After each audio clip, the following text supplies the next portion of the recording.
علیکم. سر میکنیم برنامه نوبتی را جواب سوالای شما سر میکنیم. ای یکم کامنتاری نویسه فریدون نوروف. سلام. ای دبی با تاجیکستان برات سوربون گاد نیست شد که میفهمونی. سلامت باشی، رحمت و تربیت کردگی. گاد نیست برادر عزیز تران سلامت باشی. نویسه سوال نوبتی را شفی بلوگرو. سلام برادر جان. حتما جواب گردون. همین آدم اگراجت میکنی در اینترنت یگان جوابگری داره. البته که جوابگری داره با جوابگری معمولی میکشن. شان شرف انسان که پس زدی. سوالی نوبتی را دادای نویسه کامنتاری را علی اکا نمروی تل تا یکی جوابیم قطعی یک چخچخ سیریوز نمیکردیم برادر. نمروی تلفن ما گفته بودن در همون چند برنامه خیلی بردیگه میگو نمروی همون کارخانه را 501 33 86 33 همین نمرو دا بنویس وای بردار میوبی مرا. سوال نوبتی را نویسه اسلام کوزیف. سلام علیکم برادر. در تاجیکستان کلیان زاپرت کردن. من میتونم برای خودم ایراسیا کلیان بدم. در تاجیکستان یگان کلیان زاپرت نکردن. میتونی بیاری همجا بخری کاروان دمیرای پری کلیان همجا. سوال نوبتی را نویسه سیاد کنجاев. سلام برادر زنده باشی. سوال اگر 26 ساله باشی یک ماه پس 27 میشی اولا و بقپا برات 2 سال خدمت میکنی یا تا 27 شدن تا التماس جواب بده. تا 27 شدن تا نه 2 سال خدمت میکنی. نویسته gmail.com. اکای سوربون زنی که شوهر جدا میشه و خودش مسکون کنه میتونه در همون خانه شوهر کنه. در برنامه پیشینه گفته بودیم این سوال هم که در حالت میتونه مسکون کنه شوهر کنه که اگر شوهر خودش راضی باشه خودش خانه و در بتیشه. مثال شرایط داشته باشه اگر با همون زن خانه بخره بتیه میتونه در همون خانه شوهرش با شوهر کنه. یعنی که شوهری پیشترش جدا شدگیش ده. تا وقتی که خانه نخره نتیش در خانه که همون شوهرش زن گرفتگی از زندگی کرده در اون خانه خچم بتونه مسکون کنه و شوهر کردن نمیتونه. مسکون بر خاطر فرزندش میکنن شامورام سو.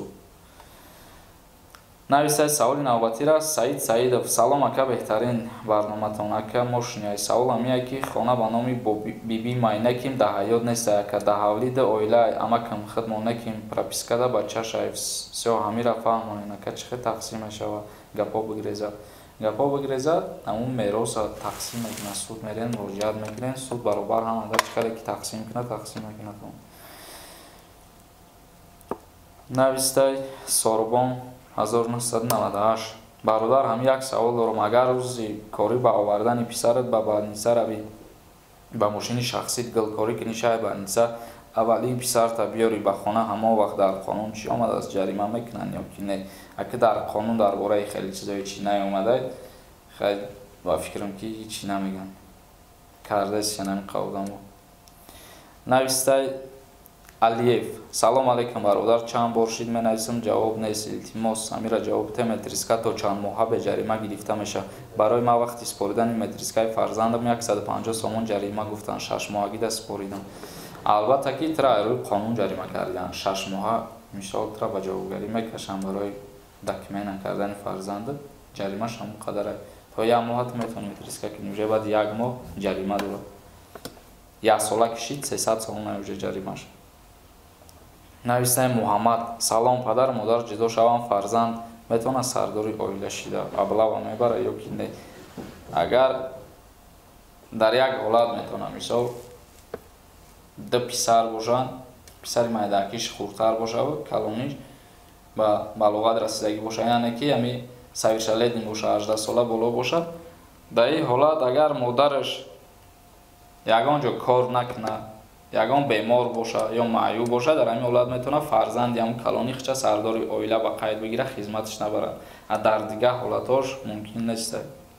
نویسته باس 10 برادر یک سوال همین ابلا و ای کدام ماه تا کدام ماه حق داره برات.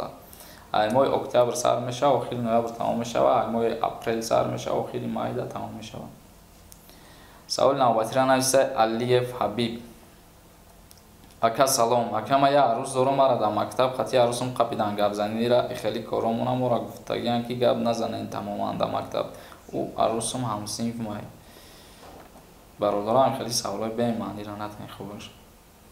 علی جان ودینایف سوال داده. سلام اکا اگر یوریدیچسکی کالج یوریست روسیه را ختم کنی با تاجیکستان روی ابلا و حق ترا قپیدن داره البته که 2 سال میره خدمت میکنی 1 سال نه. بس پرانک نوشته الومین نه قانونی هم دینی هم باید مردک بته فرزندی تا قزنک نیست مردک با فکری ما 18 سال خبرش میگیره اگان پوشاک یا خوردنش هم فکری ما همیه البته برادر فکر درسته که تا اویلوی هست که مثال مادرش دست میکشه اسپوردن الیمن میگه الیمن اسپوره در این حالت پدر به فرزندش نمیسپوره یا که الیمن اسپوردن تا این است که پسر زن نیست تا پدر باید الیمن اسپوره فقط در اینجا باید هست که اگر پدرش معیوب باشه و فرزند کلانتر باشه میتونه فرزند به پدرش الیمن اسپوره در قانون تا آمدگی نیست که پدر به فرزند الیمن اسپوره فرزند میتونه با بیبیش الیمن میسپوره با مادرش الیمن میسپوره با پدرش با همه میتونه اسپورید الیمنت. سوال نوبتی را داده وویف نامش نوشته اگر سوال گражданство России قبول کردم همی اغلب حق داره که مرا بقپه برای همی را پر جواب میدادی یکا وقتی که گражданство اجرا قبول کردی خطای شهروندی ایجا که خارج کردی البته که ترا دیگه ایجا نمیقپه از تیجه نویسه سلامت باشه که گپ نیست چیزایی نمیفهمیدگی ما نفهموندی تشکر ابو شامل نویسه رحمتی کلام برد انوش سوال داده که برادر اولو سلام بعدا درباره پنسیه پیرانسالان موضوع میکردیم نصیب یگان موضوع میکنیم گپ میزنیم نویسه مخه روزیقов سلام علیکم اکای سوربون گپ نیست برنامه دا همی این سیامکا سوالای بمعنیش نخونی با زور میشود تک زنده و سلامت باشیم ما هم کوشش میکنیم که همون سوالای بمعنیش و با مضمونش بخونیم جواب بدیم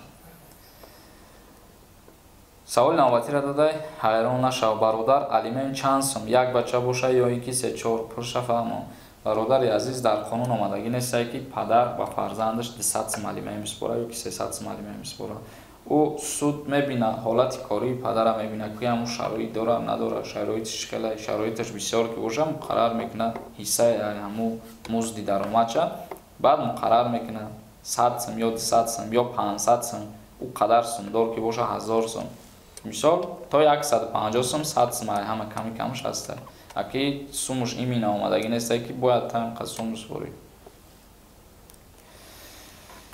نویسته اصلان احمدов اکای سوربان ما شما را سخت خدمت میکردم نه که شما یگان بار با ما جواب نمیتیم من میخوام در خطان عدل نه سوال تیم التماس جواب ته مقصد میخوام نمره وایبر واتساپ ایموی شما را داشته باشم سوال ما عدل ننویسم یا مرا یا بید برادر ما اولی برنامه دا گفتم رقمم چند بار شد موجه رقمم گفته استم همون رقمو دا نویسین مرا میابین 501 33 86 33 همین رقمو وایبر داره نویسین شد تا وایبر دا نکی فرهاد نظرов نویسه سلام اکا همی سوالی ما در جواب شد با پراتر فهمانید ما در غریبی هم نه که از زنم جدا شدم نه که سود به اجازت ما از عکس جدا نشیده جماعت ده همون اجازت نگرفته رفتن ای خانه ما چیزهای ما را گرفتن همین قشم در برادر جان فهمم که سود به اجازت من میتونه رو خانه ما به طرز زوراوری گیره چیزو را البته که نمیتونه تو میتونی با ای بالای سود با مقامات های بالایی شکایت کنی عریضه بنویسی اما مقامات هایی که بالایی ای سوده در اما مقامات ها مراجعت میکنی ایبراد نویسه سلام علیکم سوربان پدرم داغ سودی داره 15 سال پیش وفات کردگی من میتونم مقامات کار بدارم برادرم ما در همین حالت گفته بودم که اگر او وفات کردگی باشه دیگه باید داغ سودی داره نگین او داغ سودی ایمن میره و بعد وفات شخصیت نمیمونه دیگه و فکرم که همین قصه سوالو را جواب دادیم بس امروزش ده نصیب و برنامه آینده ده سوالاتون را جواب میدیم اگه سوال باشه در کامنتری بنویسین سوالای شما را انتظاریم با شما بود سوربان سفرов در کانال ما چی با وای подписаться کنین زنده و سلامت باشین همه کسا سوالای شما را انتظاریم